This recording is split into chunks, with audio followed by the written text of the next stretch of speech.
Well, here we are again. Can you believe it? Another Tuesday already. I reckon they come around 3 times a week. Great to see everybody on. I'll just put the pre-show on briefly. Thanks very much for spending some of your Tuesday evening with me and Leith. Leith's teed up, ready to come in. We had a few technical issues, but we sorted them all out, so it's all good.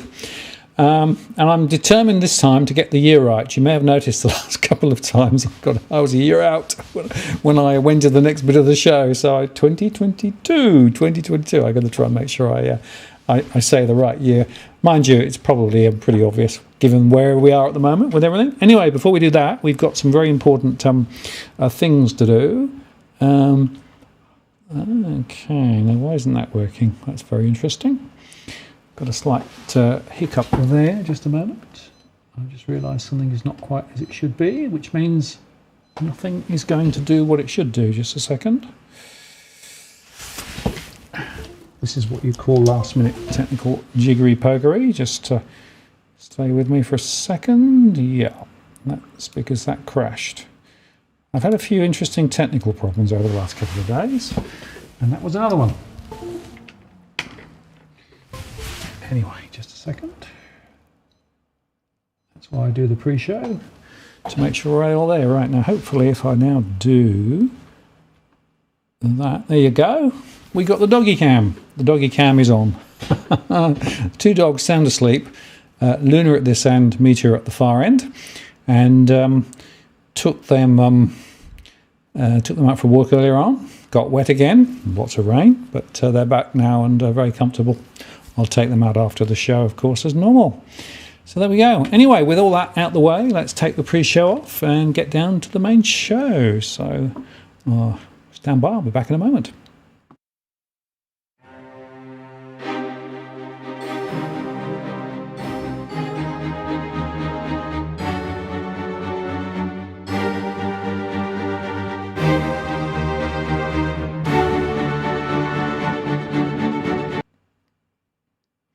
Well, good evening and welcome to the latest live show on the 10th of May 2022.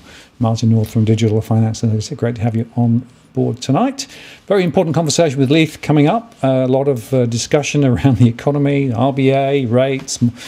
We were saying beforehand that everyone's asking about where the rates are going and what it means. So we'll try and unpack that, but also happy to take your other questions too as we go through. Just before we bring Leith in, let me just remind you that we don't provide specific financial legal advice on the channel. The moderation of the chat room continues.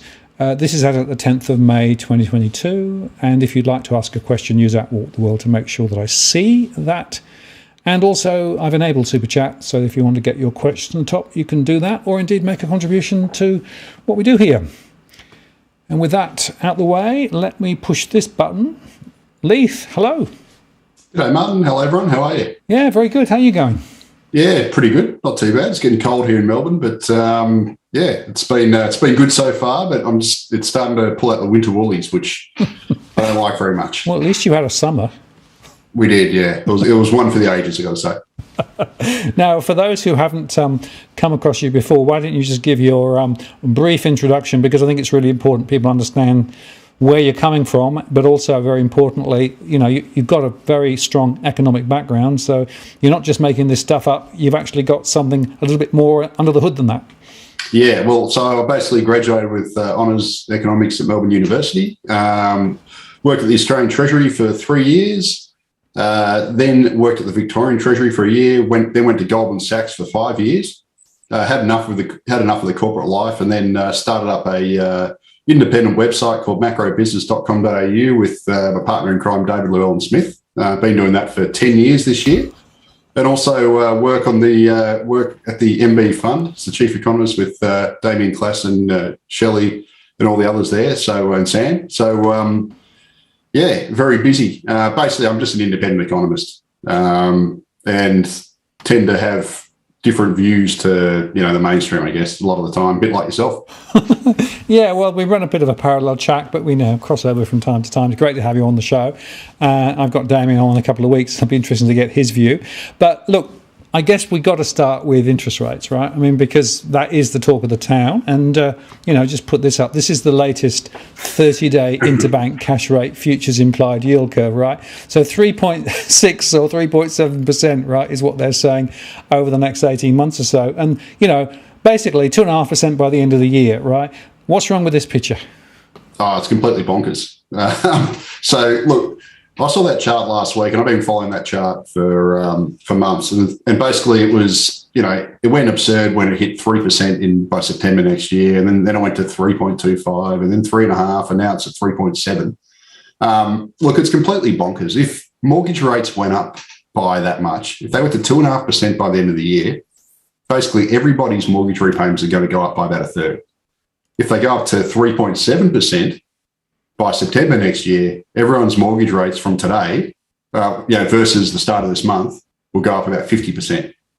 Now, for the typical, on the median priced Australian home, that would equate to about $1,500 a month in extra mortgage repayments by September next year. And for homeowners in Sydney, or the purchaser of the owner of the median priced home in Sydney, assuming 20% deposit and principal and interest loan over 30 years, they'd be looking at over $2,000 of extra mortgage repayments. Now, I don't know about you, but I don't think there's too many households in the country that could cop a $1,500 or even $1,000 or $500 a month increase in mortgage repayments without serious economic harm.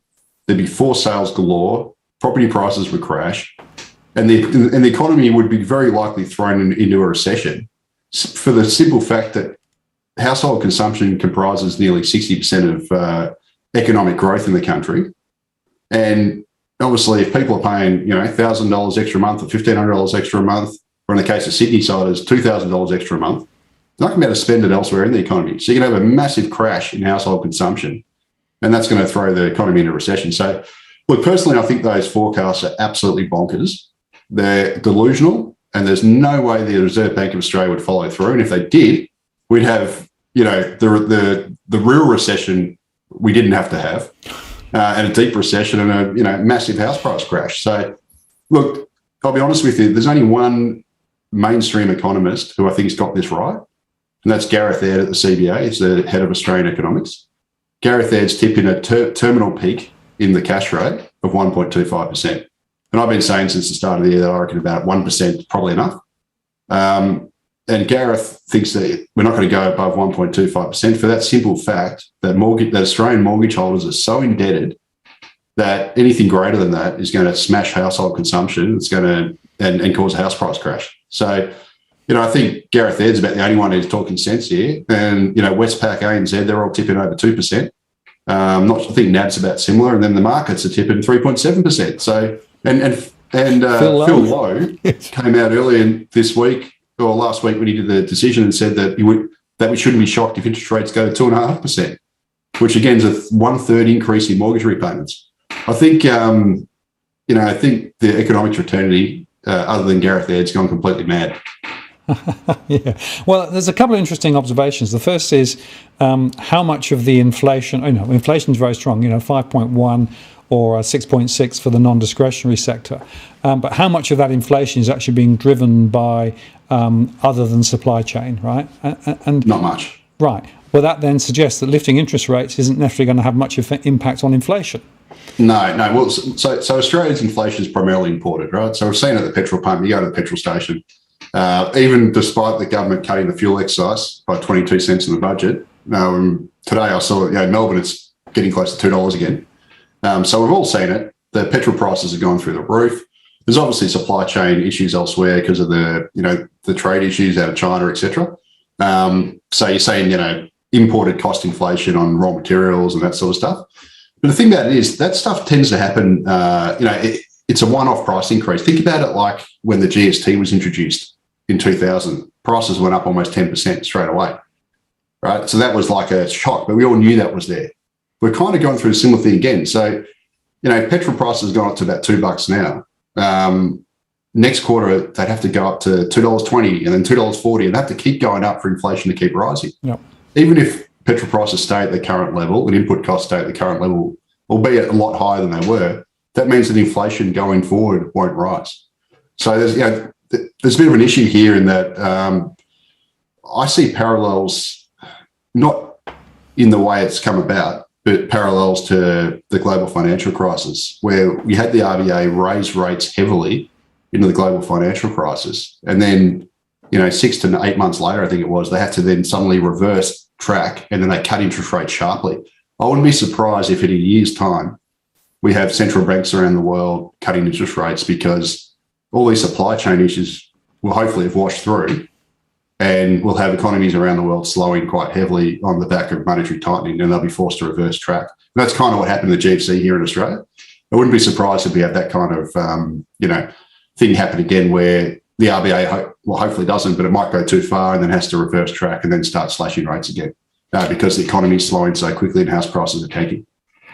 Right, and it's interesting if you take the Federal Reserve as an example, right? They have changed their tune over the last few months too, because they were saying for a long time it's temporary, it's it's going to correct itself, and then suddenly Powell's now coming out saying, we got to lift rates quickly. Now you got to argue there's a political motivation there, isn't there? Oh, absolutely, and in Australia as well. I think there's been a bit of a push to. I was actually very surprised the RBA raised rates last week. Although they did do it in 2007 as well, right in the heart of an election campaign, especially when there's no reason why the RBA couldn't have waited another month and wait to see what the actual wage price data is, which comes out I think next week, because for the last year, the RBA has told us repeatedly that they're going to be patient and they're going to wait till they see actual wage growth before they raise rates, because that'll tell the RBA that the inflation is sustainable. Instead, only 6 weeks ago they reiterated that, and then in the latest statement they've gone and reversed track, and now they're saying that businesses are telling us the wages are going up. So they're going from saying we've got to observe it because we got wage growth wrong for a decade on businesses' advice, to actually seeing it, to suddenly going back to that. No, we're just we're being told wages are going up, so we're going to raise interest rates. And it'll be interesting to see if in a week's time, maybe it's 10 days later, sort of mid to late this month, what the wage price index comes out. What happens if it comes in weak? So wage growth is currently about 2.3%. What if it doesn't really pick up? What's the RBA going to do then? And then I think there would be a bit of a, you could say it was almost political, because they did it during the election campaign when they really should have waited to get that confirmation. I mean, they could have waited one more month just to see if the wage growth is there. But anyway, I think I totally skirted over your answer, but I didn't mean to. No, that's on a tangent. No, that's fine, but it's an important tangent, right? There's two observations there. The first is that the liaison, right, according to reports I read, it was very narrow, right? It wasn't statistically particularly robust, right? It just happened to be pointing in the direction that they wanted to see it, so they sort of reported it, right? That's my first observation. The second observation, though, is this. This is actually from the Centre for Future Work, and they've basically plumbed in now the RBA's estimates of real wages growth, taking account of all the latest estimates. And what they're basically saying is that they suggest that by June 2024, real wages will be the same as they were in March 2012. So, even the RBA is in his central forecast is not necessarily suggesting that in real terms wages are going to go up. That's right. Well, even in nominal terms. So their statement of monetary policy last week said that it'll take till December this year before wage growth, not nominal wage growth, so this is including inflation, hits 3%. So it's like they've been telling us for a year that they're not going to raise interest rates till wage growth goes above 3%. And yet they're already raising interest rates when their own forecasts say that wage growth is not going to hit 3% until the end of the year. So there's this whole weird, basically what I think happened is the Reserve Bank's come under so much pressure from financial markets, from economists, et cetera, who've just been banging the drum on interest rate rises, that now they've got their own confirmation bias and that they've said, okay, we need a smoking gun. We'll use liaison. Liaison's a smoking gun. But what they don't recognise is since 2013, they've had wage growth doing this in every single forecast, and it's gone like that instead. So they've been predicting wage rises for about almost 10 years, yet they were wrong consistently. And those wage growth forecasts would have been based on the very liaison that they're now basing their wage pressure claims on. So it's kind of, it's a bit ridiculous here. They should have waited another month. It wouldn't have done any harm to actually get the wage price index data from the ABS, because it's due out in about a week or a week and a half. And then that way they could have actually, been consistent with what they've been saying for a year. Yeah. It does. I mean, I'm not saying it's not necessarily political. I don't think maybe they haven't done it because it's an election campaign, but they've certainly been hasty with it. And they've and they've kind of folded like a cheap suit to the pressure of economists and financial markets. Sorry, just to interrupt. Do you think that's partly because the New Zealand, Bank of England and Fed already move rates, right? Do you think that international pressure was also there too? Yeah, probably. And then that feeds in the whole narrative from the financial markets here and the economists, et cetera, et cetera. Look, I'll be honest, I don't think a cash rate of 0.1% was appropriate given the market we got now, right? I think rates should be higher than they are. But it's just the way the RBA has gone about it. And it's also for Phil Lowe to then say, don't be surprised if rates go to 2.5%, which is absolutely absurd. Like, are we really going to raise people's mortgage rates by double? From those who borrowed last year, we're going to raise them by double? That's ridiculous. But that being said, I'll give him one benefit of the doubt. He probably said that to jawbone the market. So he's trying to scare people not to be reckless. So he said, don't be surprised they go to 2.5%, but he might not actually be, at all planning to go through with that. No. He's just said it as a form of jawboning to try and, if he says it, if he warns people, if he scares them, he won't have to follow through his heart. Maybe that's his logic. But it's still bonkers. Like a 2.5% increase in the cash rate when you had people borrowing at 2.5% or less last year on mortgages. Well, it's going to double their mortgage rates, and it's going to increase their principal and interest mortgage repayments by about a third. So, we had a quarter of loans in the December quarter in Australia were a debt to income ratio above 6 times. Throughout last year, the debt to income ratio on mortgages, there was about 20% of mortgages were at these very high debt to income ratios.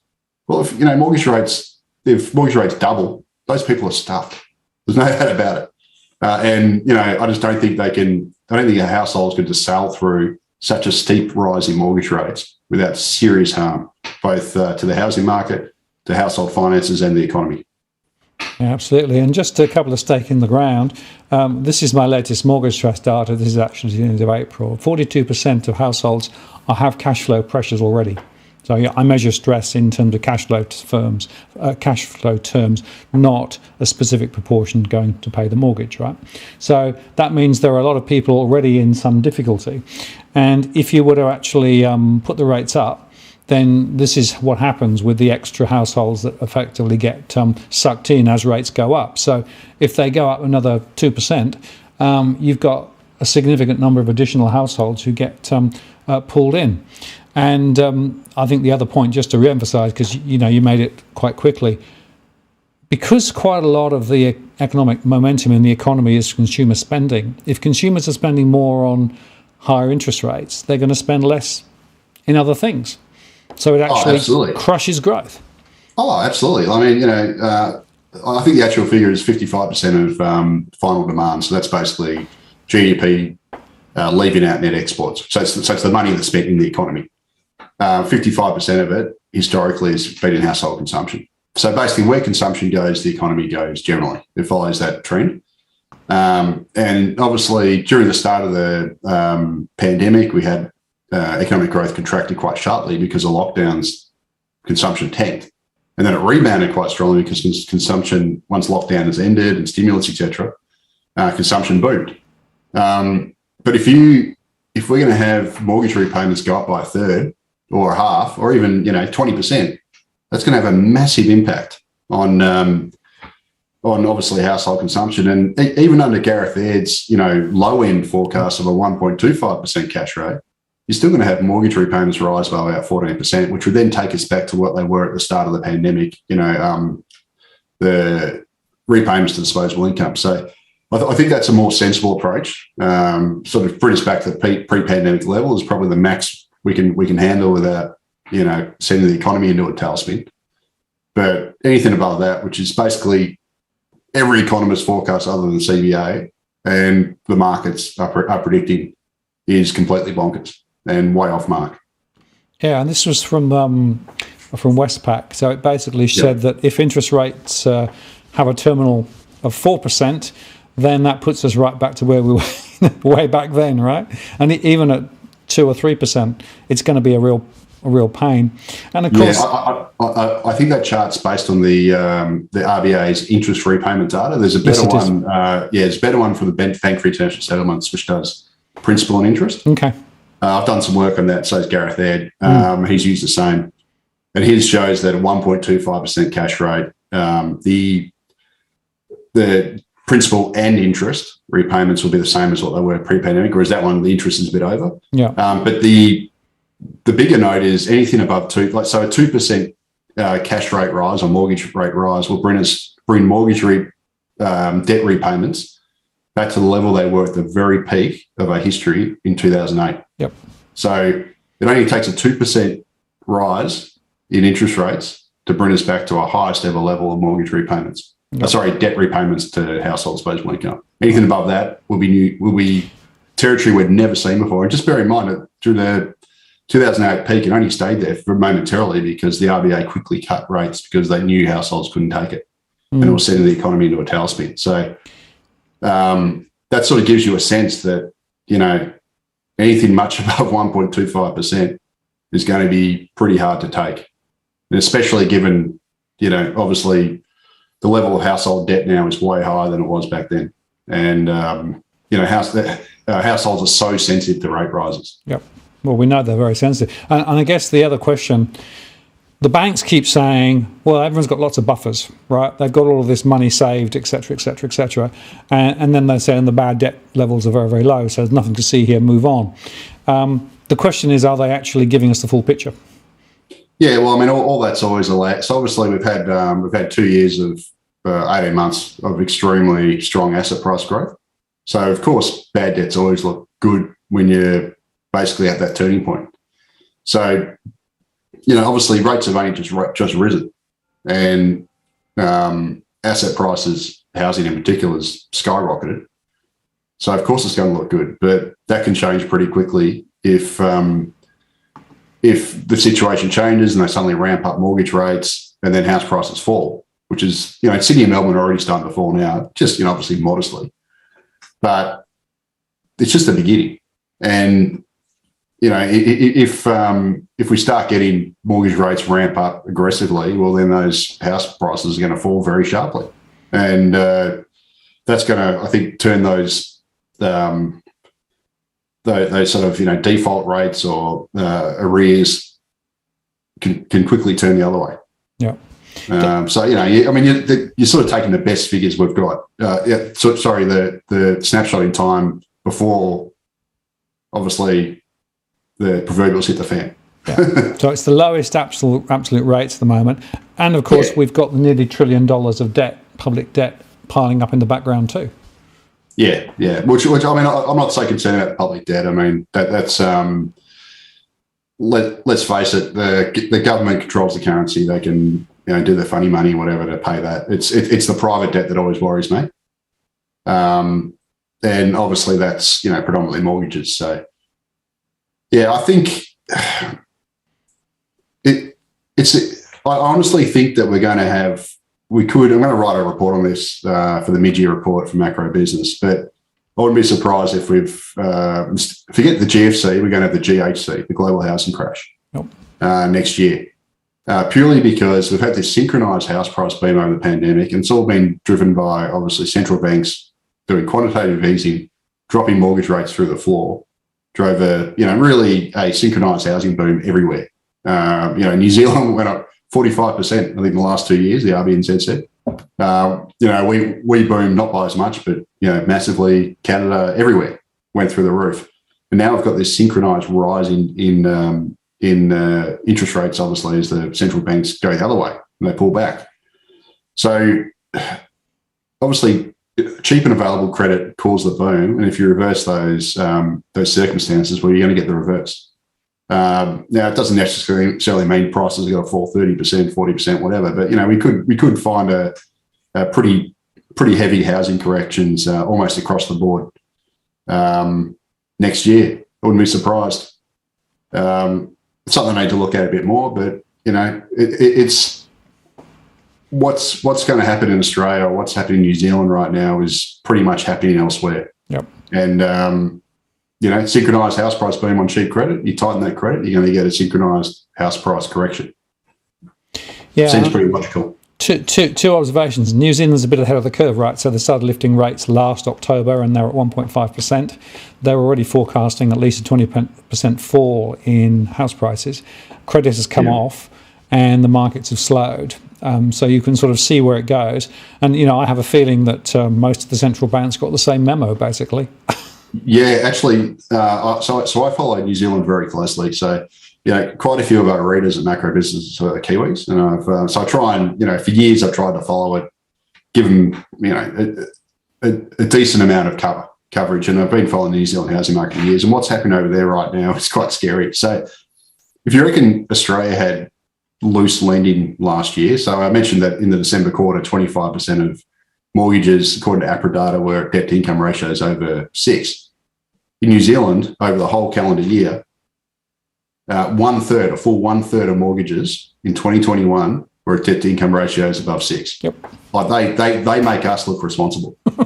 And obviously the house price rises over the pandemic. I think they were close to 42 or 45%. I think it was, according to the RBNZ, in the 2 years leading up to now. Dwarfs what we had. Like it was and New Zealand's housing stock to GDP, ours is about 4 times, theirs is about 4.5 times. So their housing market is way more overvalued than us. So if you think Australia's bad, New Zealand's worse. So New Zealand would be like equating Sydney house prices to Melbourne house prices. If Australia was Melbourne, New Zealand, Sydney. Like New Zealand, Sydney makes Melbourne house prices look sensible, even though they're not. And so New Zealand's, as you said, they're ahead of the curve. The RBNZ's already been raising rates. I think they're about 1% now. 1.5. The cash rate. 1.5. Yeah, so geez, yeah. I'm on the curve. I forgot they did it last week. So 1.5%.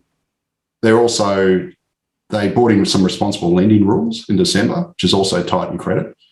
Jacinda Ardern has been hyper aggressive on mortgage on investor lending. So they basically banned negative gearing 2 years ago, and then last year she went one step further and she's banned deductibility for investors. So that basically means if you're a property investor, you can't even claim your interest tax expense against your home. So that's smashed the investors as well. So they've had this kind of extreme pro-cyclical housing market where it was ultra loose last year, and then now it's been tightened quite aggressively. And as a result, prices have already fallen about 4.5% since November, but the pace of falls is steepening. And basically, there was this REI, Real Estate Institute New Zealand survey that came out about a week ago, run by this guy called Tony Alexander, who's like New Zealand's housing guru. And it was the most bearish stuff I've ever read. Like every single indicator was basically the worst it's been on record, whether it's number of buyers, investor demand, first home buyer demand. They have all these different indicators, time to sell, all this sort of stuff. Everything was at its worst ever level. And I read that, I was like, whoa, this place is really, New Zealand really is leading the tip of the spear here. And it's almost, you got to remember, New Zealand's big 4 banks are Australia's big 4 banks. So it's kind of a canary in the coal mine, I think, about what could happen here. And it's actually worse placed than Australia when it comes to a housing correction. So I'm watching New Zealand very closely. If you want to read New Zealand stuff, go to MacroBusiness. I pretty much put an article up about it every day. And I'm following it really closely because it sort of gives you some nice hints about what could be in store for us, especially across Sydney and Melbourne. Yeah, I think we saw Adrian Orr was in front of one of the parliamentary committees last week and was given a really hard time. And he basically said, well, we can only deal with what we were dealing with at the time, because they accused him basically of taking interest rates too low and overstimulating the economy, which is, convenient in hindsight. But he basically still said, well, we're just normalising monetary policy now. That's what we're doing. Yeah, that's right. And their financial stability report, it's just like the RBA's one. It's released every twice a year, and they came out last week, and it's really good reading actually. Like it's pretty honest. And they basically just said that there's a truckload of recent home buyers that are going to have great difficulty. because they bought at super low rates. New Zealand buyers tend to buy more in fixed rates there, you know, one year fixed rate or 2 year fixed rate. And they've got a massive amount of, you know, home buyers who are going to refinance this year at basically double the mortgage rate.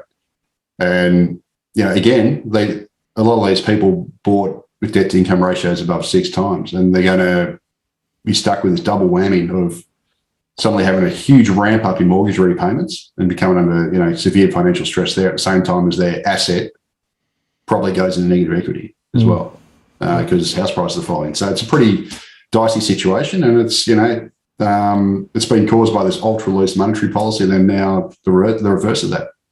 Absolutely. Well, let's move the conversation slightly forward. In New Zealand, there was negative migration over the last year, 18 months, as in Australia.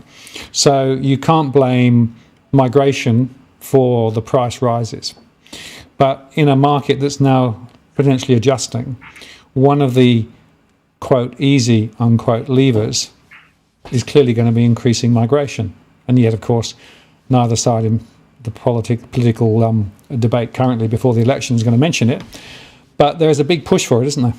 Oh, absolutely. I think it's a fait accompli. You know, the big 3 levers of government, which is the business lobby, the property lobby, and education migration lobby, i.e. universities or the higher education sector, all want, you know, they all love big Australia immigration because it lines their pockets, and unfortunately they pull our policymakers' strings. So, you know, it's, I guess, one of the tragedies, I guess, of the housing market. We always talk about house prices and how hard it is to buy a home and how expensive it is and how much debt you got to service, which is all true.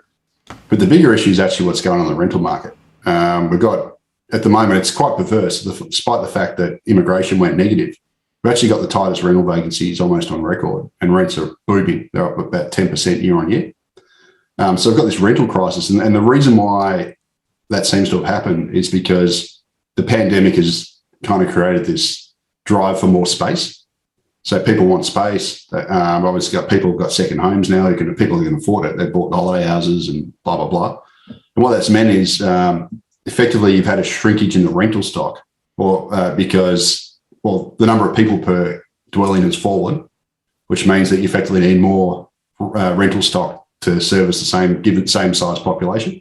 And so despite the fact that immigration went negative, we've had this, you know, this shrinkage in household size, which has basically smashed the rental market and driven rental rates up. And now policymakers want to double down on that and make it even worse by rebooting this big Australian immigration. So I think the rental market is in for an absolute torrid time.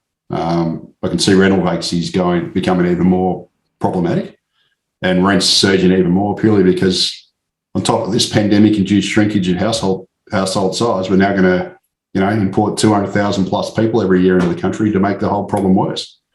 But so I think renters are, in a lot of respects, are the real victims of this whole housing, you know, pandemic housing boom. And both sides are going to make it worse, unfortunately.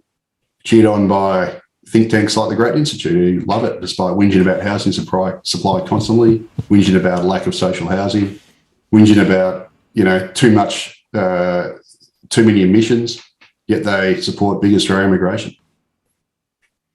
Yeah, absolutely. And the whole point about the migration issue is that it's about numbers, but it's also about the types of people who are coming in, because the other thing, of course, that the business lobby is pushing for is cheap labour coming in, right? Actually, they don't want to pay local wages to local people, which cost them more. So if you actually look below the surface, their argument is it's about keeping labour costs down, which takes me to the other side of the equation, which is, and I asked Steve Keen this last week on the show, you know, are low wages a feature or a bug in the system, right? And it seems to me that low wages is actually, it's not a bug, it's actually a design. Oh, absolutely, it's a design. You know, Alan Kohler wrote a terrific article about a month ago, put on MacroBusiness, where he basically said that Australia's immigration program is effectively work choices 2.0. And it was deliberately designed to smash unions and erode workers' bargaining power and keep wage costs low. And I think he's right. Yeah, there's no doubt about it. And isn't it hilarious how the business lobby continually whinges about housing shortages, about labour shortages constantly, and we need to bring in more migrants, etc. Yet when the unions ask for, a minimum wage rise that's slightly above the inflation rate, they scream blue murder. We can't have that. Well, if there's such if there's such labour shortages everywhere, shouldn't you be paying more to alleviate those shortages? Isn't that how a market is supposed to work? Yet the business lobby doesn't believe. They only believe in the market when it suits them. They don't believe in the market when it means that they've got to actually pay their labour properly, or to create a wage that clears the market. And it really is a feature of the system. And unfortunately, politicians, the business lobby, etc., are now using the threat of rising interest rates to argue against wage rises. They're saying, we can't lift wages because then your interest rate will go up, because the RBA will be forced to raise interest rates more. And that's the latest thing. And it brings you back to this whole problem where housing inflation is good, but wage inflation is bad. That's their view. You never see them complaining when house prices are going through the roof and the cost of house prices and rents are going through the roof. The cost of shelter is going up. But geez, do they complain when we get a little bit of upward wage pressure? It's unbelievable. Yeah, absolutely. And of course, the true story is that for many people, wages have not grown at all since 2012-13. And if you compare that with the early 2000s, when prices were also quite strong and rates were going up, their wages growth was quite strong. But it's not following the same way now. Costs are going up, wages aren't, interest rates are going up, which is why, of course, that pincer movement then hits households so badly. But nobody really wants to tackle the fundamental structural issue that we're talking about here. And I think the other point we should make is that the mix of jobs is really important to understand, right? There is definitely some wage rises in some industries, like IT, for example. Yeah. And in a couple of other specialist areas. But if you look at, for example, social care or aged care, there it's grinding along the bottom and no way out.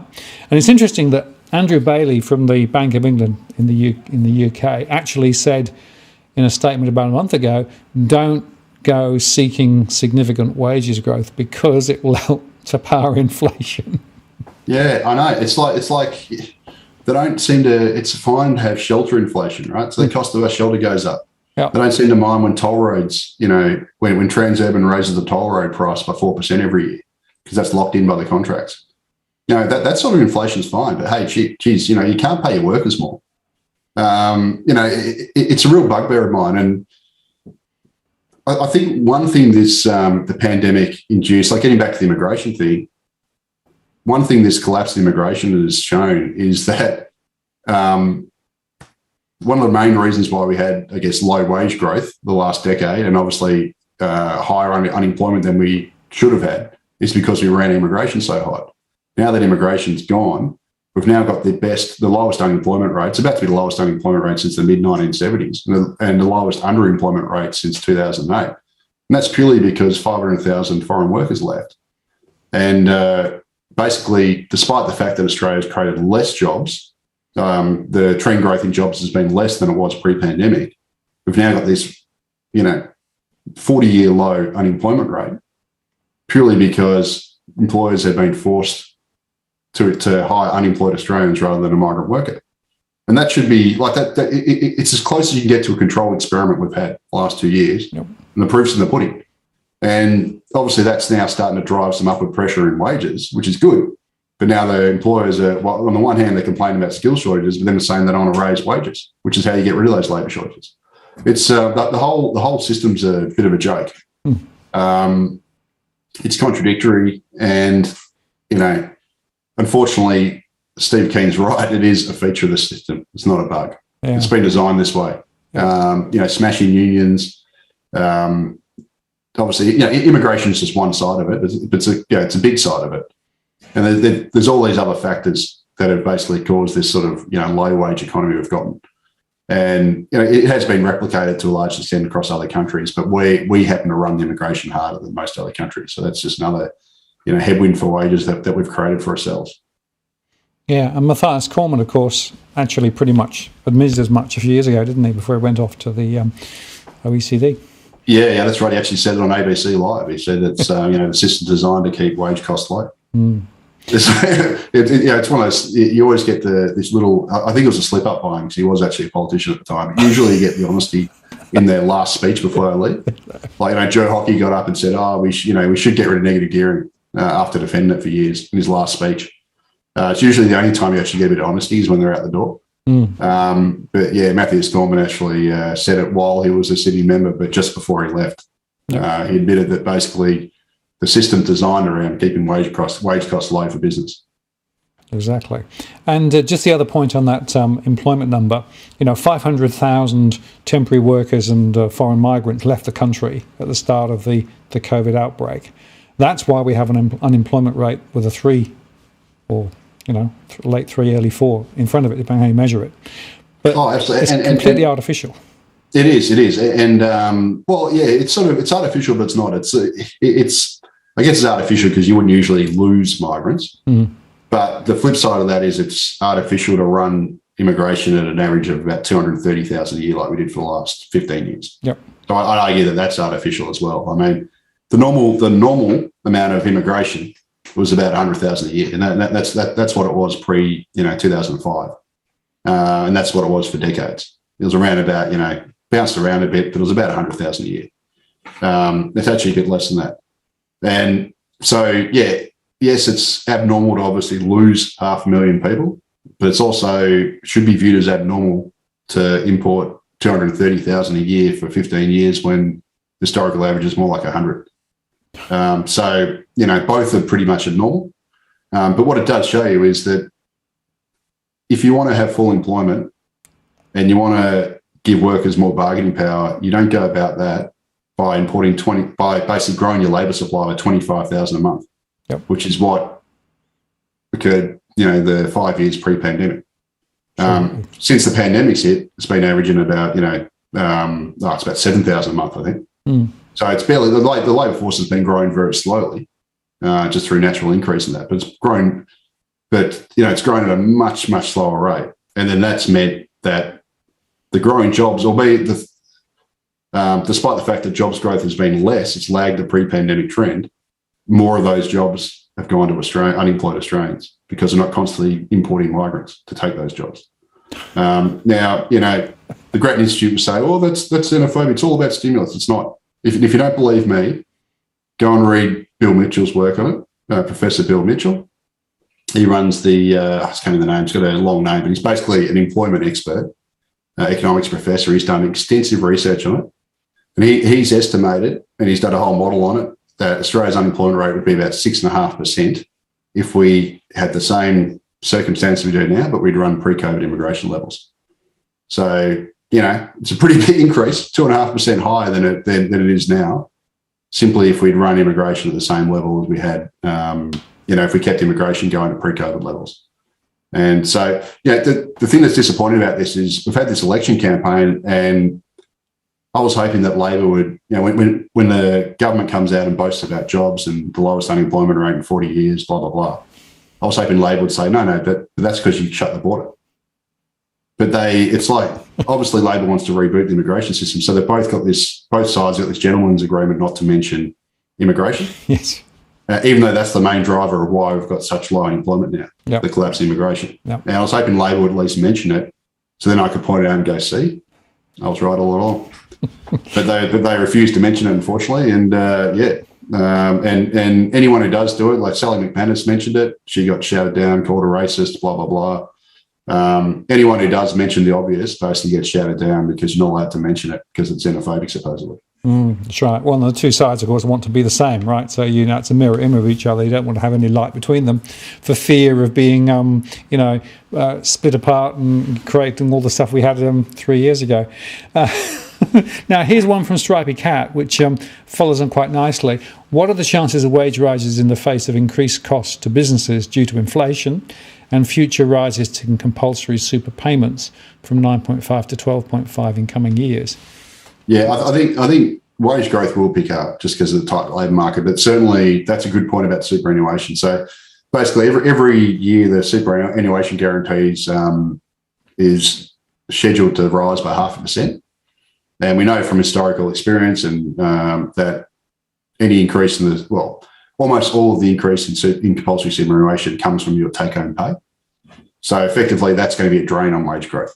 So I think wage growth will pick up anyway, but it'll be in spite of the negative drag of 0.5% a year from compulsory superannuation. But that'll certainly be a drag I hadn't thought about, actually. Yeah, I wrote about that last year and I forgot all about it. So I'm glad that no, it's a really good point. And it is. So basically, the compulsory superannuation guarantee was 9.5% last year. It went up to, I think, 10, and then last year. But over the 4 years, whatever it is, it's supposed to go up 0.5% every year. That's ended up being about a 2.5% drain on wage growth, or thereabouts, maybe 2% over that period. So effectively, workers are already got a headwind there just by the fact that the compulsory superannuation guarantee is increasing, and that should temper wage growth. And then, if you believe all the panic merchants, that'll also temper inflation, which they'd probably argue is a good thing. I'll be quite direct. I hate compulsory superannuation. I think it's the dumbest policy ever. If I had my way, I'd get rid of the superannuation system, the compulsory superannuation system. I'd bank the savings, which are massive, and use it to do a universal pension. I think that'd be a much smarter, more equitable and cost-effective way to do it. But that's probably an argument for another day. I think let's just touch on it briefly, because there's two factors there. The first is that the costs embedded in the superannuation system, with all of the various fees and charges and everything else that is taken out, and all the middlemen and everything else, 30 billion. Yeah, it's huge, right? The second, of course, everyone is now market exposed, right? Yeah. So if you think about what's happening to the prices in the markets at the moment, they're down 15-20%. A lot of superannuation pools, therefore, are going down as well. So actually, this superannuation thing is actually now creating significant pressure because of the way that it's being constructed, both on the way in, on the way through, and also potentially on the way out. It is not actually fit for purpose, in my view. No, it's not. And the thing about it is, it's obviously we've got the situation where the bulk of the benefits go to higher income earners. So you end up with wealthy people accumulating these massive nest eggs, which, let's face it, they don't need. And that costs the taxpayers a hell of a lot of money because of all the concessions. It's a stupid system in that it's based on how long you work and how much you earn. So that automatically screws over low income earners, or people have to work part-time. So it's not based on need. Yep. It's based on that. And then the bigger issue is it costs the federal budget more than it saves in lower pension costs. And that's been proven by the Treasury and everyone else. It'd be so much more cost-effective and equitable to get rid of it, bank tens of billions of dollars in savings in, superannuation concessions and the like, and just simply raise the age pension or make it. I honestly think New Zealand's got a much better system. So New Zealand has basically a non-means tested universal age pension. So when you hit, I think it's 65, everyone gets like a universal basic income, right? And basically you might go, oh, that's unfair because rich people get it, but everyone gets it. And what it does is it doesn't discourage. So it basically means if you're an old person, you get the age pension, you can keep working and you'll still get it. You don't lose it. But what it means is you end up just paying a higher rate of income tax on your labour income. And the reason why that's good is that the percentage of pensioners that work in the labour market in Australia is like 3%. New Zealand's about 15%. And the reason why it's 3% is no older age person wants to work because then they'll lose the pension. So it's this massive disability. So we've got politicians, businesses, everyone whinging about labour shortages, and yet we've got a system that explicitly penalises older people for working, versus New Zealand system where we've got a universal pension, and then people effectively aren't penalised for working because they still keep the pension. They end up just paying a much higher income tax on the money they earn, which is a much smarter way to do it. And actually, a lot of other countries around actually have the New Zealand approach as well, and it works. And their labour force participation amongst older people is more like 20 to 25%, versus ours where pensioners is like 3%. So yeah, look, there'd be much better ways to do it. You cut out $30 billion of fee-sucking parasites. This is coming from someone who's through Nucleus Wealth actually runs a super fund, but I can still admit it's flawed. But if you look at it from a top level, it's a dastardly policy that we've created. But unfortunately, it's so powerful now, it's so big. The superannuation industry is its own machine. They pump out heaps of spurious resources. They've got billions of dollars at their disposal. And unfortunately, it's, the Frankenstein has taken over, the Frankenstein monster of superannuation has taken over its master. So we're stuck with it. Yeah, absolutely. Well, if you put that alongside the mortgage industry as well, you realise just how messed up the whole the whole of the economy is, thanks to these experiments in finance that was sort of set off a few decades back. Yeah, unfortunately, the fire industry basically burnt the economy. Yeah, exactly right. Well, my analogy I've used before, I think, is the event horizon, right? Where more and more and more of the economy effectively gets tipped over the event horizon, which is the financial system, right? And, the old quote about, well, you've got, a housing market or a financial system, and then you've got a real economy bolted on around the edge if you're lucky. Yeah, well, I mean, I've used that to explain New Zealand before. I think actually Bernard Hickey is a commentator there once. He said, and it applies to Australia, but I've said multiple times that New Zealand's a housing bubble with an economy attached. Yep. And we are the same to a lesser extent because we've also got mining. But it's similar forces at play. Houses and holes, right? Yeah, that's right. Okay, this is one from Jason. Jason, thanks for the super chat too. Really appreciate it. Martin and Leith, do you believe that corporates will reevaluate the cost of just-in-time delivery systems as they risk manage the disruption it creates for their lines in the current times, given GIT has failed, and bring it back on shore? Yeah, I think the whole world's going to have a period of deglobalization to a degree. Where, I mean, most of the manufacturing probably still be made out of China for the time being, whatever. But I think we're going to move into a system of, trade blocks where you might have, say, Russia, China as like the axis powers, I guess, and then the rest of the world will be something else under a different trade system. But I also think a lot of economies, Australia probably not so much because we don't know how to manufacture anything, but you see it in the US where a lot of manufacturing is moving back onshore because of that whole supply chain problem. The whole just-in-time mentality, which works great when everything's working well, but as soon as you get a hiccup, somewhere along the line, it stuffs up. We've seen that with computers, car manufacturing, everything. So I wouldn't be surprised if we get a period of deglobalization where more manufacturing gets pulled back onshore across a lot of countries. I'm not sure about Australia. I mean, we might just shift our supply lines a bit from, away from our Cold War enemies effectively to other nations. Yeah, we seem to be just moving the problem rather than solving the problem. And I'm still amazed how I keep getting the stories of, the raw materials that we dig up here shipped over somewhere to be turned into something else, and then we bring them back in at a much higher cost. Yeah, I'm more worried about them coming back in bombs, eventually. So, to be quite honest with you, with all this Solomon stuff. But yeah, to your point, you're 100% right. We don't believe in value add here, unfortunately. It's a shame, isn't it? Like the sort of economic.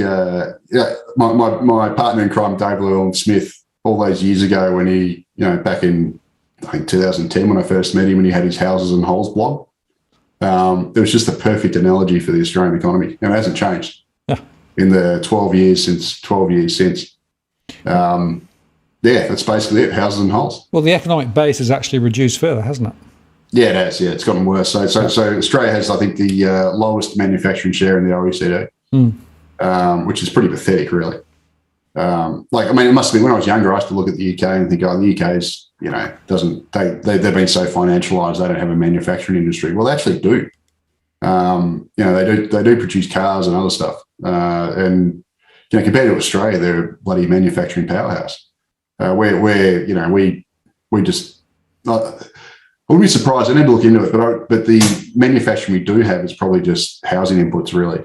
So, it's tied to housing probably anyway. It's probably just bricks and other stuff. So that's just an assumption, but it's probably right. So one of the questions I wanted to explore a little bit with you was the lack of diversity in economic thought that is generally in the mainstream in Australia. Now, you've created MacroBusiness. I do my stuff, but actually, most of it's in the mainstream is just it's all the same. I guess I'd love you to sort of unpack why you think that's the case. Follow the money. Right. It's just unfortunately, most economists are bought in one way or another, and I don't necessarily blame them. If I've all got to earn a living, right? And I guess it's a rare breed to be like you and me to sort of go out on your own and try and start a website and live off baked beans for years, which is basically what happened. I know that. You've got to be pretty brave, you know what I mean? And most economists work for whether it's an industry group or whatever, and they're all got vested interests. Or like I look at the AFR economists. On some topics they can be really sensible. Other ones, immigration, etc., they're just shills. The housing lobby, whether it's HIA, the property council, they've all got these in-house economists. They're all paid. They're all just there to spruik the company line and make it look legit. Same with the banks. There are some very good ones like Gareth Aird, etc. But it's the same kind of thing. And then you look at the so-called independent think tanks. If you look at who funds them, like the Grattan Institute, it's a big business lobby. I know they hate my guts, but I'm just calling it as it is. Look at their donor list. It's big business. And it's the same with, the Committee of Economic Development in Australia.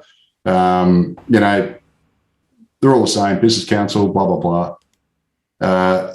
Unfortunately, then that creates this groupthink. And it's really just a money thing. The thing that gets me the most is that economists at the government who work for government who shouldn't have this vested interest do as well. And I noticed that when I was at the Australian Treasury, a lot of really smart people there. But we were indoctrinated from day one in Ken Henry's, he was the secretary at the time. Day one, we got indoctrinated with this 3 Ps crap. And basically, we were told Australia, the secret to raising Australia's wellbeing is the 3 Ps of productivity, participation, and population growth. The first one, productivity, no-brainer. That's the most important. Participation, yep, that's fair enough. You want to get more people working who, aren't in the labour force. The last one, population growth, immigration, is the dumbest, shouldn't even be there. Yet that was the one they drilled the hardest, and it's the one that's dominated policy making ever since. And you still see it. Like Treasury to this day spruced this 3 Ps framework. And me as a young economist at the time who went to the federal government, that was indoctrinated into me. And I must admit, like when you're young and naive, you go into those places and you hear that stuff and you think, oh, okay. And you don't think too critically about it. And it took me a few years to actually realise that the population P was an absolute garbage. But by that stage, I imagine a lot of economists at, the Australian Treasury, et cetera, they get taught that from such an early stage that it's just indoctrinated into them. Most economists are brought up on neoliberal economics, which is crap. I was brought up on that at uni. That's basically the standard textbook stuff. You're taught in neoliberal economics, and that kind of forms your thinking. So, you've got to be basically a rogue to go against it. And there's very few of us, unfortunately, who can see it for what it is. Steve Keen's one, I'm one.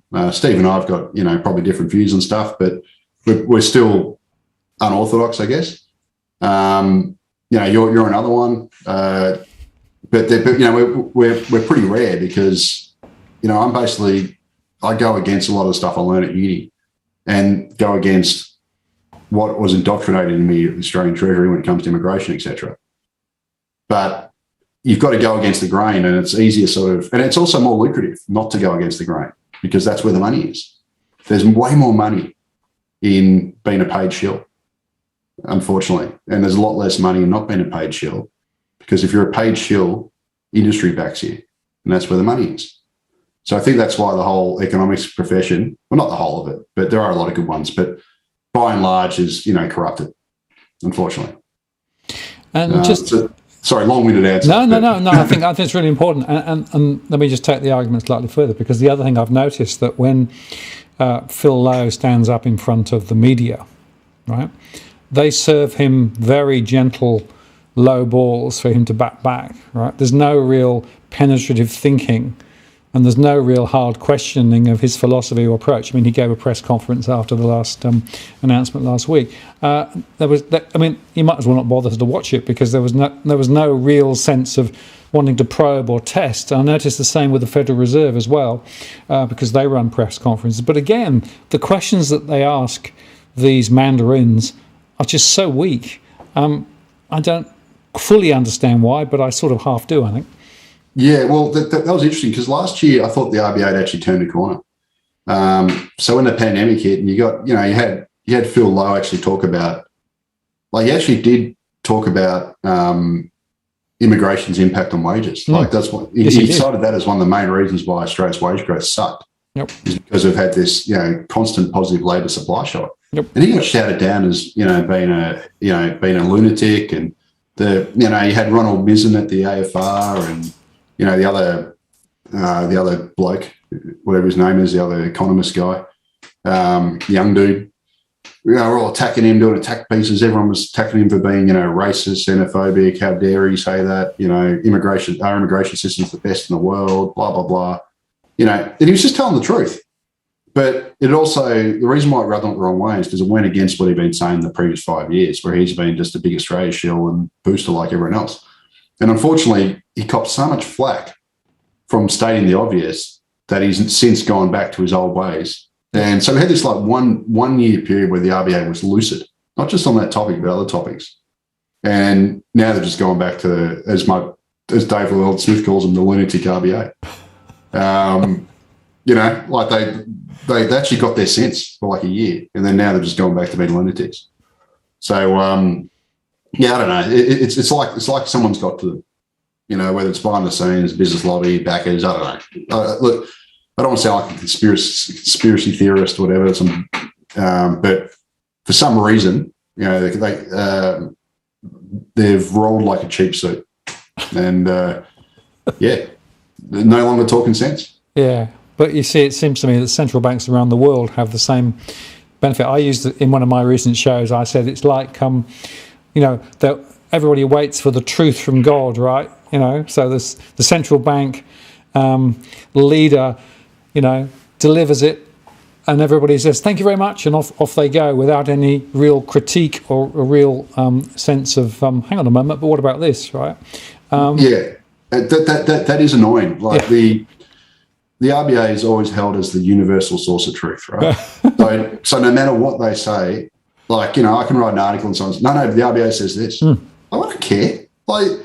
Just because and then last year when they flipped on immigration, and I used it back on them and said, the RBA says this. It's like, oh, no, they're wrong.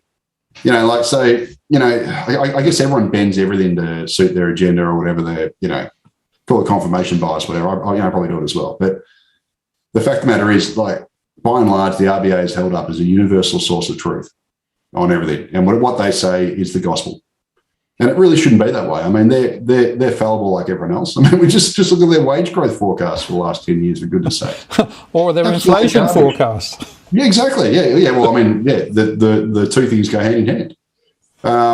Absolute garbage. Yet they're held up as this universal source of truth, the gospel, when we can't, thou shall not contradict the RBA. Yeah. The RBA has the final say.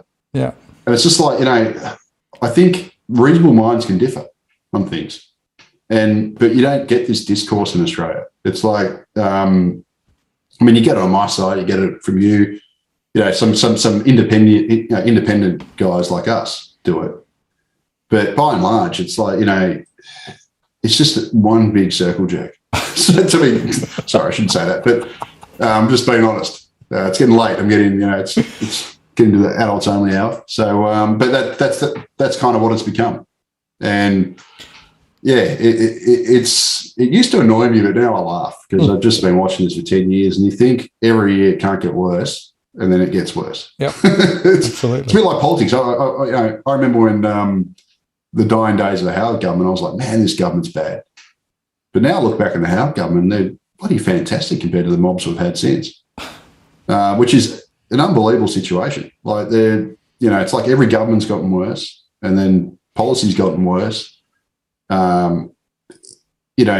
Economic discourse has gotten worse. It's like everything's sort of been corroded in the last, the whole nation's kind of been dumbed down. It's a real shame.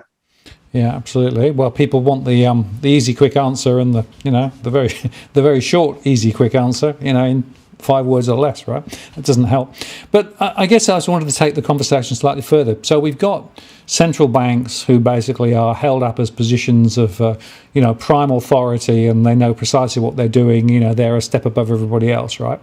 Now, the central banker's banker, of course, is the Bank for International Settlement. And there's quite a lot of movement between the BIS and the central banks around the world. I don't know whether I'm just paranoid, but it seems to me quite weird that where you've got central banks who are, actually really aligned via the BIS, an international structure that's not actually elected. Central bankers are not actually elected. There's no accountability. When they get things wrong, nobody actually seems to take any blame at all. Now, am I being paranoid, or do you think that's a fair point? Oh, I don't know. Look, I must admit, I've never looked at it that deeply, but yeah, there certainly is it's probably like nepotism sort of thing. So there's kind of, there's probably this in club. You're in the club, but that also means when you constantly churn through people in the same sort of in club, whether it's from different parts of the BIS, whatever, you're going to always get the same answer. I don't know if it's deliberate or it's just, chaos theory. Like, it's just the way things work. I've always been.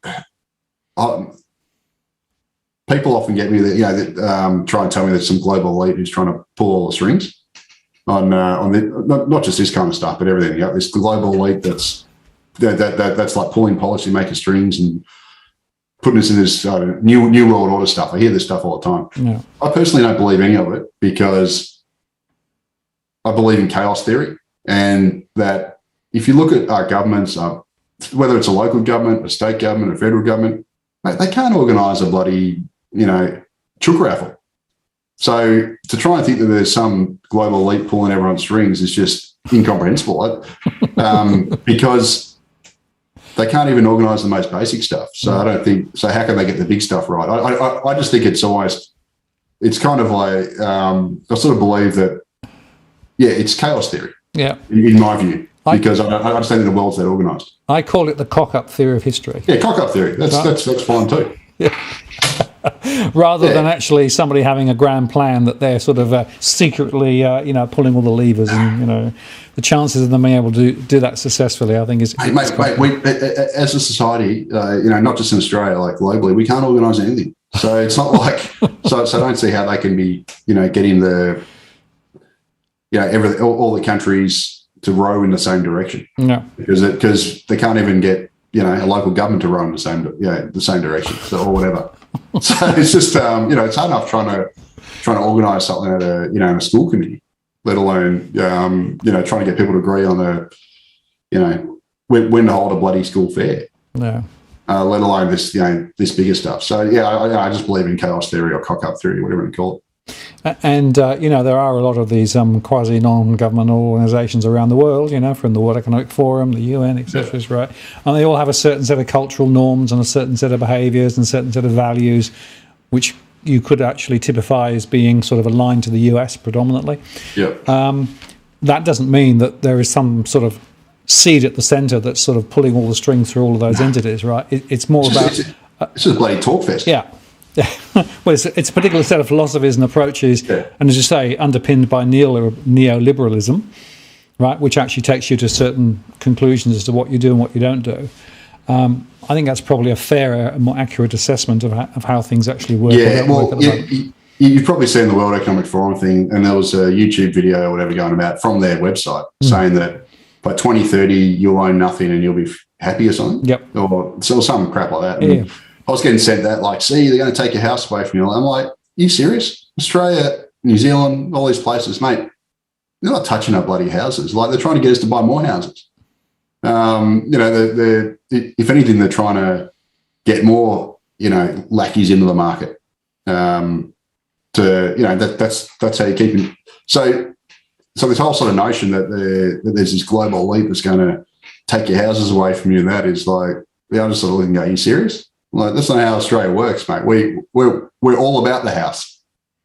That's the only thing Australians care about. So if you try to take their house away from them, that's something we might actually go to war on. We won't fight for stuff that's important, but don't touch our house price. Absolutely. Yeah. Well, the thought of house prices going down is the biggest shock. And I mean, Celeste Lake, he made a submission. Did you see Saul's submission to the recent inquiry into the supply side? And he basically said, hey, you've got to understand the maths here, right? That there's a small number of people trying to get into the market, but there's a large number of people who already have property, and it's a sheer rule of numbers, right? Yeah. You don't want to do anything to rock the boat for that large proportion of people who have property, because if property starts to go down, you're going to piss them off. Yeah. Well, I'll tell you what's funny about that inquiry. So I wrote a submission to it where I basically... I put data in there, and it was a serious submission, but it was also a bit tongue-in-cheek in that, you guys are talking about housing supply, yet that was caused by immigration, and here's the figures. Like, it's obvious, if you ramp up immigration by 140% after 2005, that's what's caused your housing shortage, right? It's not because you're not building enough homes, to build more homes. But I wrote this submission to it, and it's not cited anywhere in there. It's about 250-page report. Yep. And I Googled, I went in there with a search, like Control F, trying to see if it had even been mentioned anywhere, even in a footnote. No mention. Yep. Don't you can't possibly even mention it. Like, they didn't even try and play it down. I didn't even get a reference because I'm a heretic. So you can't mention me because I'm unwashed. I'm that loon in the corner who's on this loon website that nobody reads. To them, that's the way I think of it. Which is, anyway, that's the way it is. But Sol Lesswake was 100% right in that. And he also, I made my buddy Dr. Cameron Murray, and I and Sol all made the same observation in that we've had dozens of these bloody inquiries over 20 years, and they've amounted to naught. Right? So this is just window dressing. And no doubt, when the Albanese government comes in, assuming they win, which I think they will easily, no doubt we'll get another housing affordability inquiry. I guarantee in the first term we'll get another one. And just like the others, I'm just going to cut and paste my last submission and just send it in, because it'll be the same wasted process. Whoever chairs it, whoever the expert who chairs it, will get paid his $500,000 consulting fee. And it's just going to be another waste of time. Another one to add to the pile. Yep. With the other 20, and nothing will change. Yep. Yeah. Well, I actually have a fairly standard submission that I submit to each of those. It's pretty much the same arguments, right? Exactly right. Just change the date and change a few little facts, and likewise, never get quoted in the final report. Actually, a couple of reports ago, they did actually quote me on some stuff, so which is quite interesting. So occasionally, they, I'm sort of just within the ambit, but only just. But not on the supply side issue. Mate, the only time I've ever been quoted in Parliament or whatever is by an independent. I can't remember. I think it might have been Jared Rennick. I think so. He's Liberal. I think good guy. He's one of the few ones that actually talks sense and a lot of stuff. Absolutely, yeah. He should really be an independent. He asked some really good questions of the RBA in the Senate. Yeah. He's good. He's one of the few politicians I like. Like, I tend to like independents, and Jared Rennick is excellent. But yeah, he actually quoted some of my stuff in Parliament. I was like, yeah, finally.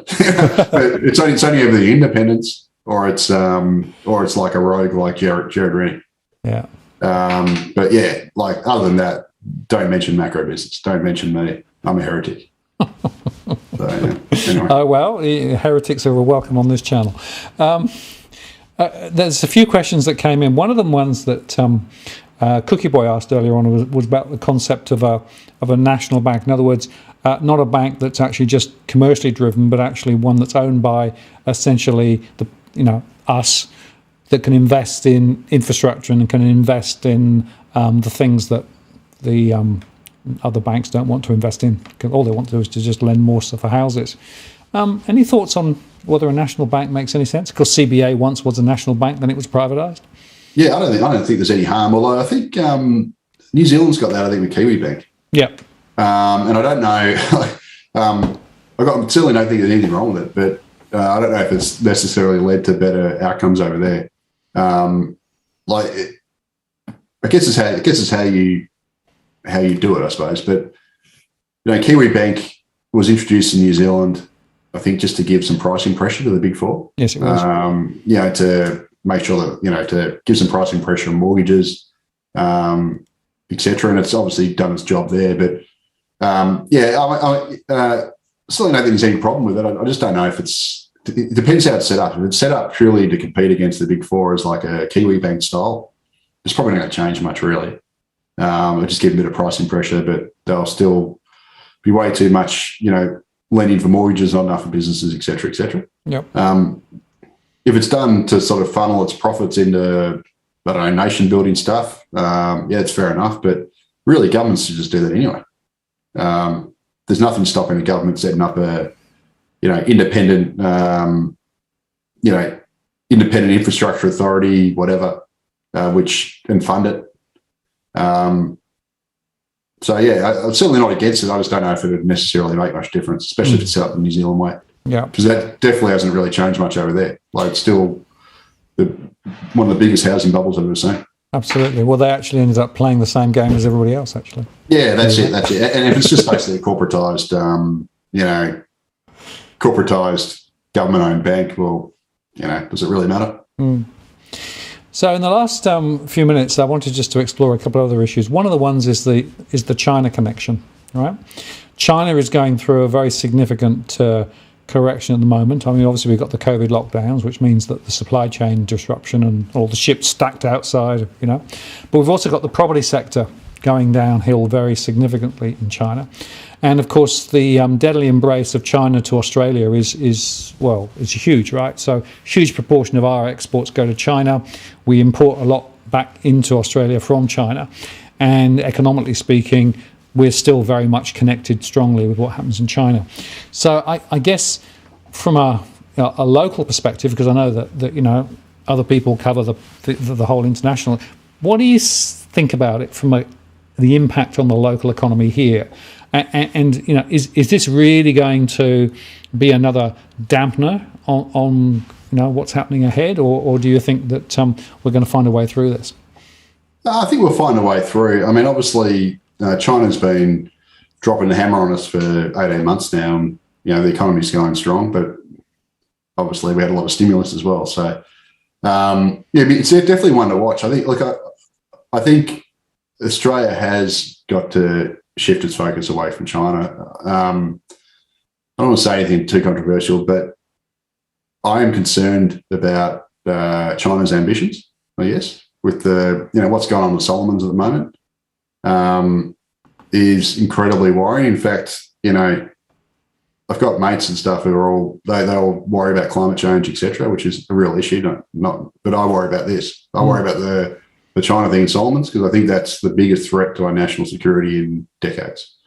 Having a rogue nation or a dictatorship who controlling one of the Pacific Islands that's basically right there in the shipping lane between us and the rest of the world, who can potentially stop imports coming in, whether it's fuel, whatever, and then strong arm us on all sorts of issues is a real worry. And I think that should be the number one focus of the incoming government, how to solve that issue.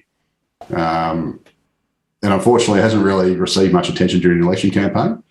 And again, Australia, Madeline Suzette just said Australia needs to diversify. Absolutely, we need to diversify. Unfortunately, the world's done it to a large extent. They've given up their manufacturing capability, shipped it off to China. and now it's come back to bite them. And this sort of gets back to our thing we were talking about earlier, where the world's got to go through a period of deglobalization, and that's effectively, to a certain extent, decoupling from China and shifting elsewhere. And I think that's going to happen anyway. But Australia needs to definitely reassess that relationship. But easier said than done, given we've basically tied ourselves to the hip to the China economy over the last 20 years, which is pretty stupid, really, in hindsight. Yeah, and the property sector over there is absolutely, well, it's toast, isn't it? Oh yeah, it's stuffed, and we're seeing it there. This is obviously, I guess, a more shorter term issue, but obviously their COVID zero approach is absolutely ridiculous. Locking down, major cities, etc., in this pursuit of COVID zero, and basically, bringing in the special police, I guess, to police your own citizens. We saw that to a degree in Victoria last year. I did when I was in Melbourne. Yep. It was pretty bad. I think China's got that on a huge extent, and it's a lot of civil rights abuse, human rights abuses, etc., going on over there. So it's definitely a nation I don't think Australia should be getting into bed with, which we have to the extent that we have. But I'm trying not to say anything too controversial. I'm trying to play a straight bat. Fair enough, but hard to unpick when we're so interlinked. But I guess we'll see. So there's a few other questions that were whizzing around in the chat. One of them was the energy question, right? So clearly in this election there isn't a lot really being spoken about energy and energy substitution. But there is a big question, economically speaking, about how the economy is going to work, because, of course, the cost of oil has gone up significantly and will probably stay high. Now, that may create significant profits for our, companies that are involved in the sector, although a lot of it goes offshore again in terms of profits because we have a lot of international investors. On the other hand, the investment in renewables and things as well, it's there, but it's not necessarily going at the speed that some would want. How do you see the energy puzzle, and do you factor that into the economic model that you've got in terms of the way you see Australia working? No, I don't, because it's more long term. So I tend to look at I guess I used to look further ahead, but it's sort of pointless. Because things change so much. So, my horizon these years is like what's happening the next year, and then you kind of think, what could happen the next couple of years. But certainly, in some ways, a little bit like the pandemic was great as a change agent to change the way we work. Right? We've got work from home's become normalised now. I've been doing it for 10 years. You've been doing it for a long time, but people I knew who only ever worked in the office now are almost working at home the majority of the time now, and they don't want to go back to the office. And it's been a great change agent. Like, I think society was going there anyway. It would just might have taken another 10 years. I think this whole energy shock we've got now, which is a little bit like a mid-1970s oil shock, could actually be a really good change agent. And it will hopefully force us, off ridiculous reliance on fossil fuels, but also imported oil, etc. And hopefully we'll drive some change into, whether it's at the household level, people buying electric cars, etc., instead of the next car being a petrol, or hopefully more at the political level, which is where it needs to get driven. I think the next 5 years, it should accelerate a move to renewables and to electric cars, etc., etc. I think it's an unstoppable force, really. It's going to happen regardless. It's just whether Australia becomes, lags. We're always a laggard when it comes to this stuff. It's whether or not we're, get dragged kicking and streaming into it, or we sort of come a little bit more, willingly. I think this whole rising energy dilemma, etc., is going to accelerate that process, just like COVID accelerated work from home. So I think long term it's going to be great, or medium to long term it's going to be great. But of course that means in the near term it's going to be an absolute pain in the backside, because we're all paying $2 for petrol, and you can't just turn on the switch and have these things happen. But it's going to be a fantastic change agent, I think. Like it's really anyone who cares about the environment, who cares about emissions, who cares about sustainability, and that should really be cheering on. Not saying cheer on the war. The war is terrible, but cheering on these higher global energy prices, because it's going to force change, and force change quicker than it would have happened otherwise if petrol prices remain cheap. Obviously, if you've got cheap fossil fuels, there's a lot less willingness to change because everything's peachy. But if fossil fuels are rocketing in price and cost, and everyone's feeling it in the hip pocket, well, you're forced to change. And I think that's a good thing. Yeah, absolutely. Well, I think change is afoot, and you're right. I think the catalyst is there now. Well, we've got a few minutes left. There's one other topic I wanted to touch on briefly, and that comes right back to housing, right? Because there are two policies from the two sides of politics, right, with regards to helping housing, right? So you've got the Labour one, which is effectively an equity-based program, and you've got the Liberal National one, which essentially is helping with the gap between deposit guarantee. Yeah. Neither of them very big, neither of them going to really move the dial much. But do you see any merit in either of them, or do you think they're just messing? Not really. No, I think they're both just more of the same of what we've had the last 20 years. Just bringing more first home buyer or home buyer patsies in the market.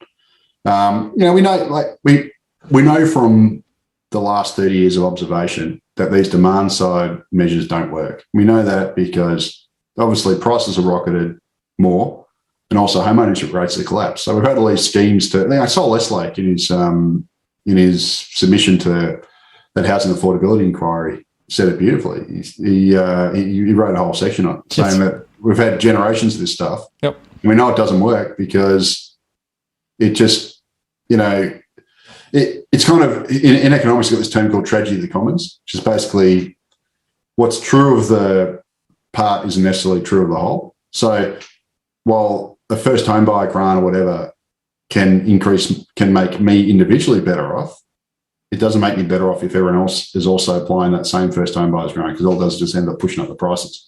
So it's one of those things that, to the individual sounds great, but it's not great when everyone's doing it. And that's effectively these sorts of policies.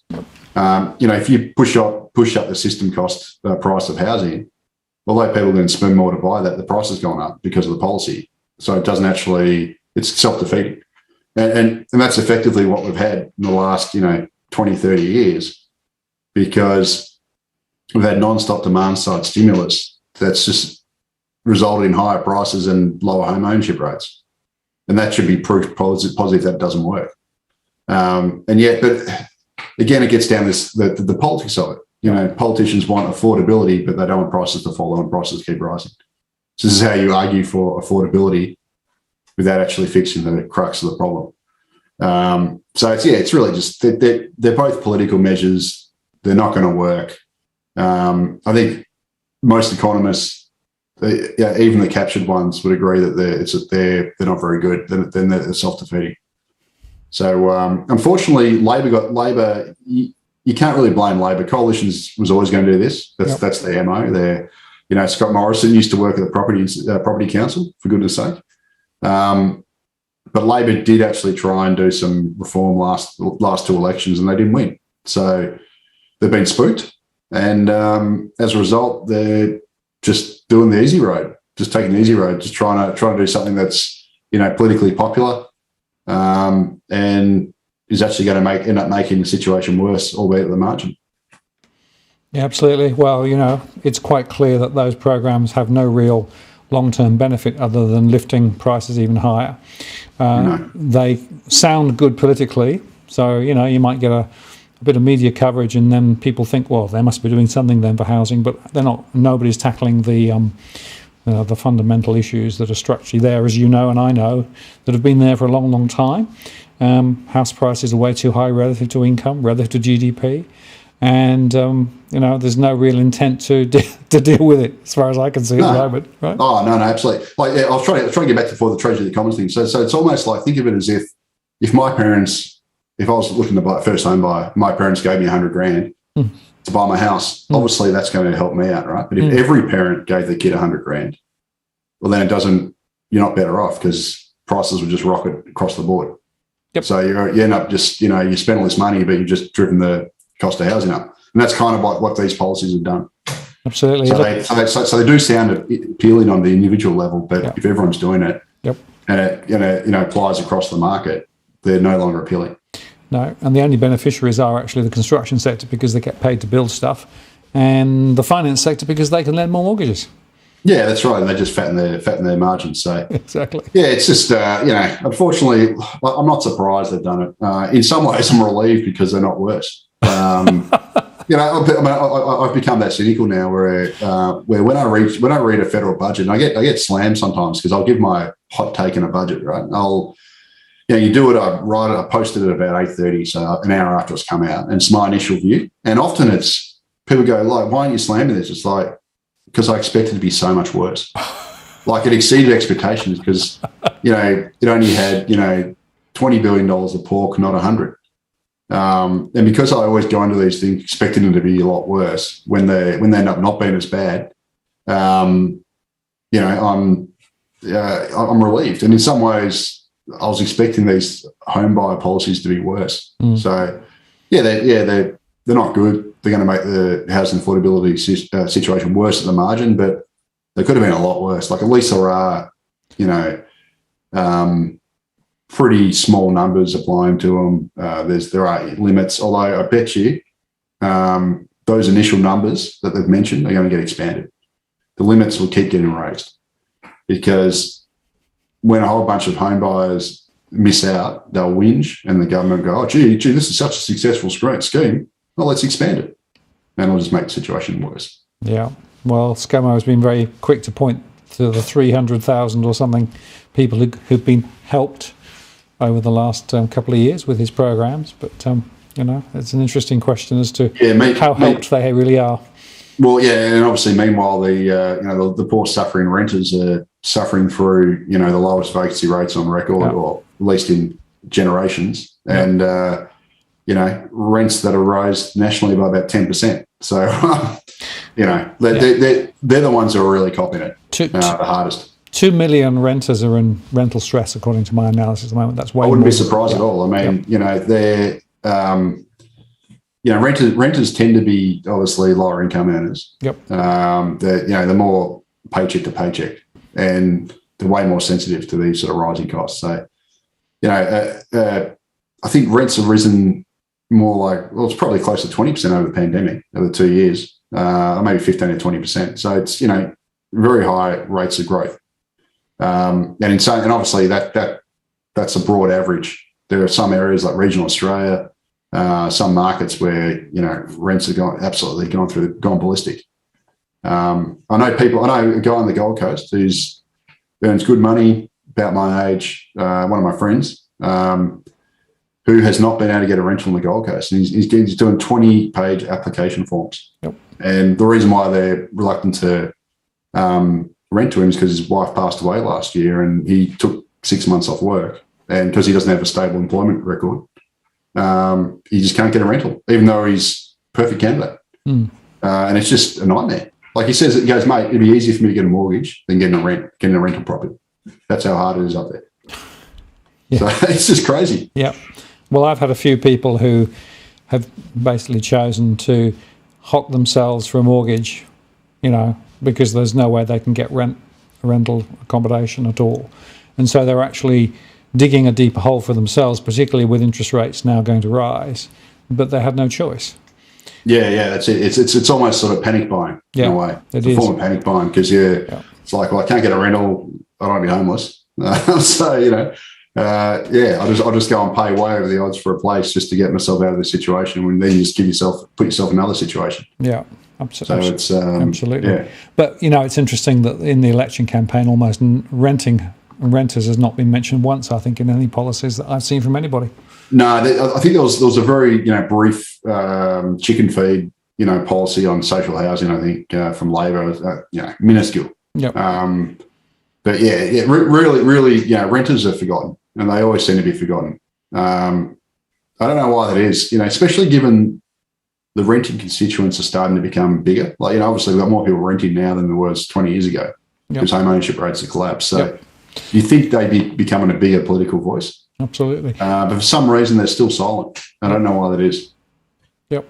And actually, it's quite a good way to finish the show because, the point I want to make is that two quite interesting charts, which I won't show, but just the proportion of lending to business versus housing has completely switched in the last 30 years, right? It used to be 2/3 business, 1/3 housing. Now it's the other way around, right? And the second is that the proportion of people who own their home outright continues to drop. The proportion of people who have a home with a bigger mortgage has gone up a little bit, but that mortgage is owned for a lot longer. And the proportion of people who can't get in and are renting has gone up too. So however you look at that sort of series of data points, it's broken. Yeah, it is, and that's spot on. So that mortgage and business lending data comes from the RBA. 100% right what you said, and I think last time or the time before we mentioned it lined up beautifully with the implementation of the Basel Capital Accord. So I think it's probably a global issue, but the Bank for International Settlements and the global prudential regulators, central banks, etc., effectively dramatically reduced the amount of capital that banks have to hold against mortgages, and lifted the amount of capital they have to hold against businesses. Yep. And then that came in 1988, and effectively that correlates perfectly when mortgage lending exploded and business lending tanked. And all that shows you, a bit like what Sol Essay was saying with the first home buyers grants, is we've had all this credit pumped into housing, which has inflated prices, but has actually reduced home ownership and has actually reduced the amount of people who own the house outright. So effectively, we've all just the only party that's won out of this has been the banks, really, who've now got us on this. As I said last time, we're all on a subscription service. Paying a mortgage for decades now, when used to have one for 10 to 15 years and be able to pay it off. And that's just sort of the system, the financialisation of the housing market that's happened over the last 30 years, pretty much over my lifetime. I wish I'd known. If I was young, I'd probably be one of these property parasites who owns 10 properties. I don't know. But it is true. I mean, the average mortgage is a lot longer. People hold them into retirement. So when they go into retirement, they've still got a mortgage to pay off, which is what they use the super sometimes to do that. Actually, for the listeners here, if you get a chance, I've got to give it its credit. Per Capita, the think tank, put out a housing report last week. I put up MacroBusiness a few times. It is absolutely fantastic. It's probably one of the best. See, Vanessa, it's probably one of the best, best housing reports I've read from one of these think tanks, and it just explains beautifully how home ownership has been destroyed over the generations. Yep. And because most affordability measures only look at the first year initial mortgage repayment. And it's the wrong way to look at it. Whereas this report looks at the lifetime cost. Yep. And it's something I've argued for years. It's basically, Peter Martin called it the mortgage tilt, where basically, because of low interest rates, your upfront mortgage repayments tends to be less because interest rates are low.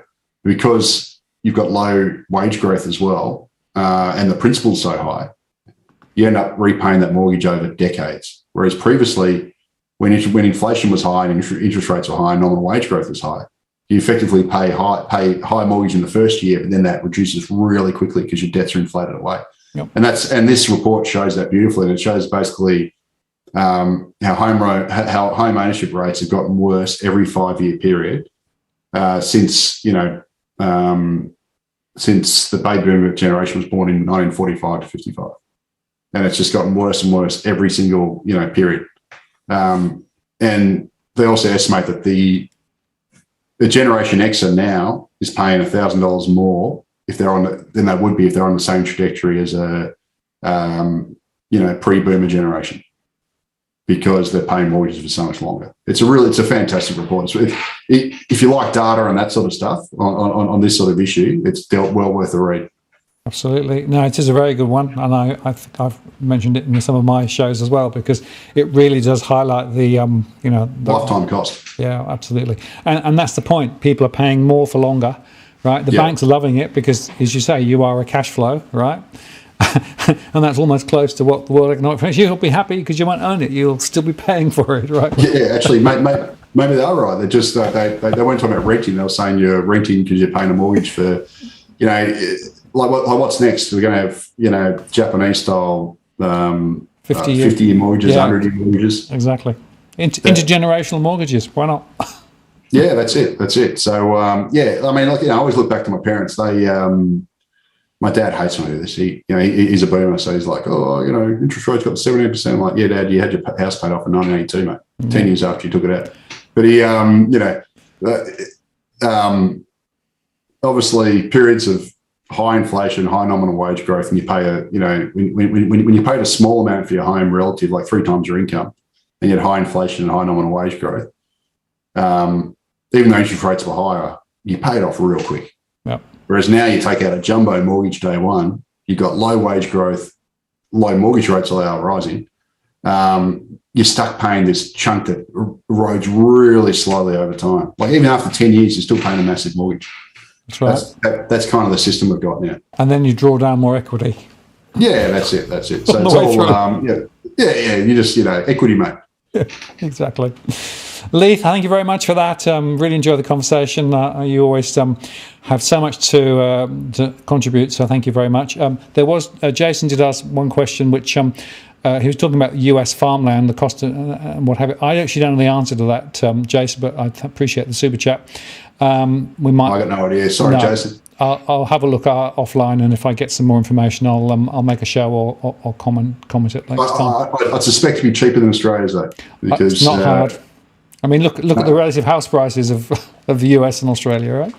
Yeah, that's it. Like, it's not hard. It's probably actually. I guess it depends. I'd say like for like, the farmland would be cheaper, but obviously if you're going, Central Australia where you can't grow anything, it's probably pretty damn cheap there as well. Absolutely. So thank you very much, Leith. Really appreciate it. We must do it again soon, and keep on those blogs, and you doing your own videos as well now. So we'll put those links and things below. Yeah, so basically, they're nothing like yours. I've started I'm tinkering with YouTube, and I'm doing these they're called macro breakdown. So basically, it's I've only done 2 in the last 2 weeks because I've had work done literally in the next room because I've got a leak in the bathroom. So I've got workmen here during the day. So I haven't been out actually because during the day this is like noise. But it's called Macro Breakdown. The channel's Leith Vo, Leithvo. That's how you find it. And basically, it's just like short, under 5-minute videos talking about a topic. I only do a couple a week because I'm very busy writing the blog. But, I've been talking a lot about interest rates lately and why the markets are mad. And I'll just basically give a short breakdown, a few charts, etc., talking about it. It's nowhere near the production value of this channel. But, if you like, bite-sized content, which is less than 5 minutes of me, just yabbering on with a bit of data. Just think of it like a macro business post, but with word, like me talking about it, and usually bagging the markets on interest rates or their loony projections or whatever. Oh, well, I reckon you were on the slippery slope. That's how I started about 10 years ago, and now look at me. yeah, that's it. Well, I mean, look, I'll be honest with you. The hardest thing's the editing. So. Anyway, but check it out if you want to. Leithvo, Leithvo. That's my YouTube channel. A couple of times a week, just short videos, nothing like this. You can probably see my whole week's content in about under 10 minutes. So it's not. But anyway, if you're into that sort of stuff and you like me yabbering on, give it a crack. Great, Leith. Thank you very much. I appreciate that. I can take you offline now, and I'll close the show. See you later. All right, see you. Thanks, everyone. See you. There we go, folks. So, well, just we're over time, but I wanted to spend a bit more time with Leith there. And just to say that next week, I've got Steve Keen's coming back with Victor, who's the leader of the TNL. We're going to have one last conversation about making your vote count, and a chance for both of them just to effectively discuss what they've seen through the election campaign and how things have played out. So if you're interested in more discussion and political discussion, economic discussion, the interface, that'll be next week. And I will just say that the dog is... Whoa, that doesn't work right. What happened there? Try that one. There you go. The doggies, well, we've got one doggy. I'm not sure where the other doggy's gone, but there's one doggy still sound asleep there. So there you go. The doggy cam is still on. So anyway, thank you very much for spending some time with us tonight. Really appreciate it. And we'll be back next week with another show, or you can watch our recorded shows during the week. Have a good evening. See you soon. This is Martin North from Digital Finance Analytics, signing off. Cheerio.